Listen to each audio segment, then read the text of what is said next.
pour l'histoire de la géographie, nous allons donc aborder par rapport aux commentaires de géographie. Alors, la géographie aussi a sa démarche. Ça met le même donc par rapport aux commentaires. Le commentaire en géographie porte sur plusieurs documents. Donc, commentaire de géographie. Commentaire de géographie. Commentaire de géographie.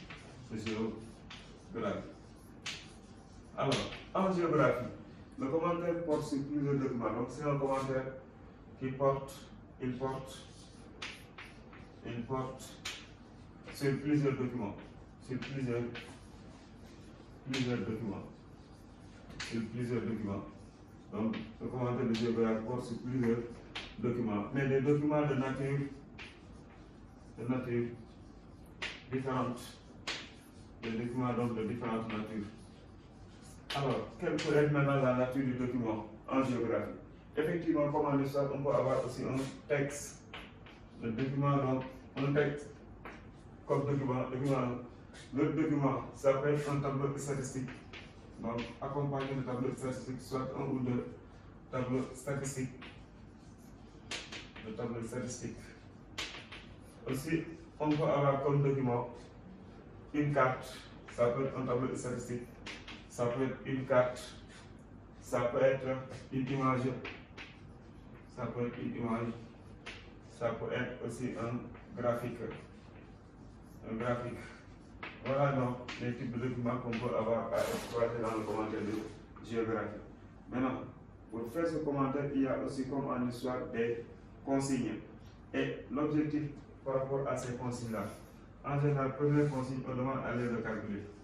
On peut lui demander de calculer. Après avoir calculé, on demande à l'aide de réaliser un graphique, de présenter. Donc la représentation graphique, donc il doit représenter des données statistiques, une représentation graphique et le consigne, ça peut porter par rapport à la compréhension, donc analyser une situation, analyser. Et le graphique doit être analysé bien sûr. Alors par rapport au calcul, les calculs portent sur des données statistiques. Et en géographie, il y a trois types de données. Soit on a des données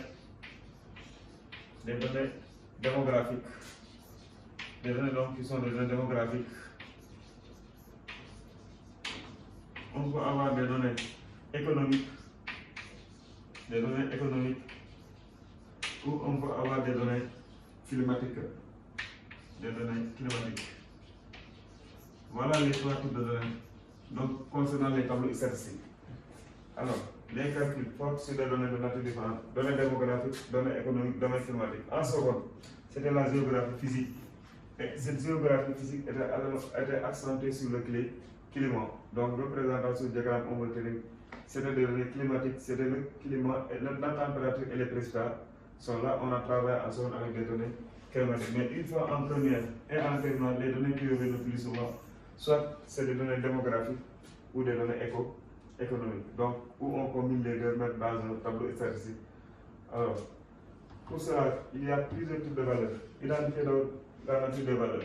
Soit on a des valeurs absolues, ou on travaille avec des valeurs relatives. Des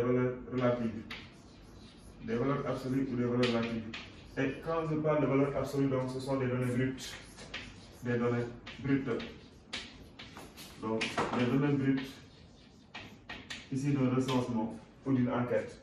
Alors que les valeurs relatives, c'est en pourcentage, quand on multiplie par 100, les taux en pourcentage ou en pour 1000. Voilà donc les types de données. Soit des valeurs absolues ou des valeurs relatives.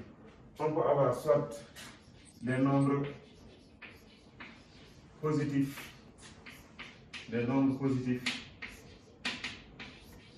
ou des nombres négatifs. Des nombres positifs ou des nombres négatifs. Donc les valeurs peuvent être positives comme les valeurs peuvent être négatives. On peut avoir donc des nombres entiers,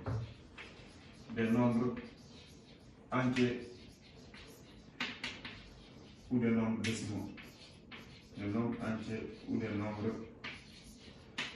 décimaux.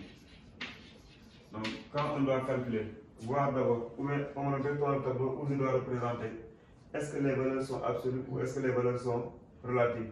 Est-ce que les nombres sont positifs ou est-ce que les nombres sont négatifs? Est-ce que c'est des nombres entiers ou est-ce que c'est des nombres décimaux? Parce que dans la représentation graphique, c'est important.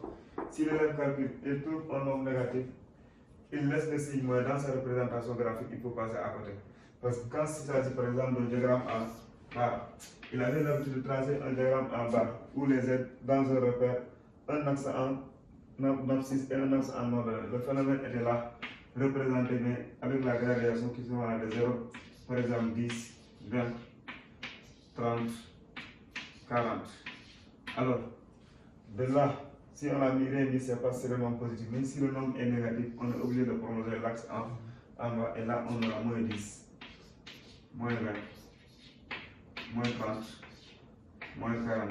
Et dans le cas où l'élève ne met pas le signe moins, quand il trouve un nombre négatif, il aura des problèmes. Il va penser à côté par rapport à la représentation graphique. Donc, le nombre entier ou le nombre peut être un nombre décimal. Un nombre entier ou un nombre décimal, c'est important parce que les quantités, en général, on met des nombres, par exemple, 201, là, on met 106, on met 2025, on met 300. Alors, ou bien on met 20,305. On demande donc de calculer, mais en disant ici les nombres sont en milliers. En milliers. En milliers, les filles ne comprennent pas, il y a problème. Parce que quand on dit en milliers, c'est vrai qu'on doit multiplier l'ensemble des nombres des chiffres qui sont là. Chaque chiffre est multiplié par 1000. Ça veut dire que 300 doit multiplier par 1000 et 0,3, 0, ça veut dire c'est 300 multiplié par 1000, 200 multiplié par 1000, ça donne. Alors, de même que pour 106. Mais le problème, c'est à partir de là où on a un nombre décimal. Si le nombre est décimal, il faut regarder la partie entière et la partie décimale. Le chiffre qui vient ou les chiffres qui viennent après la virgule, il y a combien de chiffres? Il y en a 3. La virgule doit disparaître. J'enlève la virgule. Et quand j'enlève la virgule, je devrais ajouter normalement 3 zéros. Parce que c'est par milliers. Alors, si je dois ajouter 3 zéros, je dois compter, il y a combien de chiffres après la virgule? Il y en a 3. Donc, j'enlève la virgule, disparaît. Et les 3 zéros sont conservés. Les 3 chiffres sont conservés. Si c'était un seul chiffre après la virgule, si j'avais 20,31, on me dit par millier, j'enlève la virgule et à la place de 3 zéros, je devais ajouter un seul 0. Parce que je mets 3 zéros moins 2, il me reste 1 0. Et j'ajoute 1 0. Malheureusement, les nombres sont quantifiés en général en milliards ou en millions, ils ont des problèmes. Soit on élève à la puissance 9 ou à la puissance 6. En milliards, c'est à la puissance 9, en millions, à la puissance 6. Mais on calcule sans ne pas ajouter à la puissance ou ne pas ajouter les autres. C'est que dans les résultats, on passe à côté. Donc c'est un problème majeur que rencontrent les élèves en terminale actuellement. Ou en premier, c'est toujours les mêmes problèmes. Alors que ça, c'est depuis élémentaire que ça se règle. Multiplier un nombre par 10, 100, 1000, 1 million ou 1 milliard, comment on ajoute le nombre de zéros? Mais si le nombre est entier ou le nombre est décimal, c'est là où se trouve le problème, surtout avec les nombres décimaux. Voilà, c'est là où les élèves peuvent avoir un peu de difficultés par rapport à ça. Alors, en géographie, donc, les consignes, ça porte sur les calculs. Et pour les calculs, il faut identifier ces valeurs-là. Est-ce que c'est des valeurs absolues? Est-ce que c'est des valeurs relatives? Qu'est-ce qu'on entend par valeur relative? Malheureusement, on demande aux élèves de calculer un taux, il faut toujours penser à multiplier. Soit il y a des formules où on multiplie par 100 et d'autres où on multiplie par 1000. Et en général, en par 1000, c'est le taux de natalité, c'est le taux de mortalité, c'est le taux de morbidité, c'est le taux d'émigration, c'est le taux d'immigration. C'est des formules à apprendre, mais si on n'a pas ça pose problème.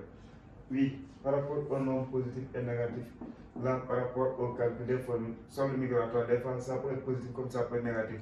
Le solde, la balance commerciale, la balance ou le solde, ça peut être positif comme négatif. C'est d'où les termes d'excédent ou de déficit. Déficit, effectivement, c'est déficitaire parce que c'est négatif. Excédentaire, c'est parce que c'est positif. Ça, au moins, si on reste ce problème, il n'y a pas de problème. Maintenant, la représentation graphique. Les types de graphiques, ça fait l'intégralité d'une leçon en première. Mais malheureusement, en terminale, il y a des autres encore jusqu'à présent. Donc, dans les exercices, on verra cas par cas les types de graphiques. D'abord, pour les graphiques, il y a deux types de graphiques. Il y a les courbes et il y a les diagrammes. Les diagrammes, voilà les deux types de graphiques. Et à l'examen, on demande de représenter par un graphique.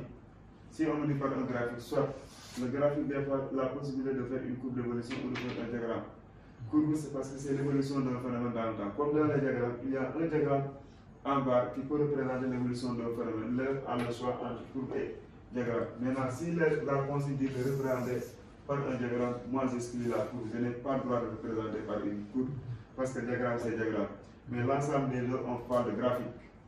Donc faire la part graphique, c'est les deux. Mais diagramme, c'est diagramme. Dans les diagrammes, il y a plusieurs types de diagrammes.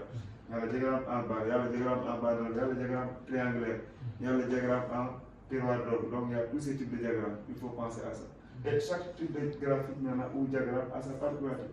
Quand on parle de diagramme, courbe d'évolution, c'est une évolution d'un phénomène dans le temps. Et le temps, soit c'est en année le plus souvent, mais ce n'est pas seulement en année. Parce qu'en second, ici, en traçant le diagramme, on va le terminer.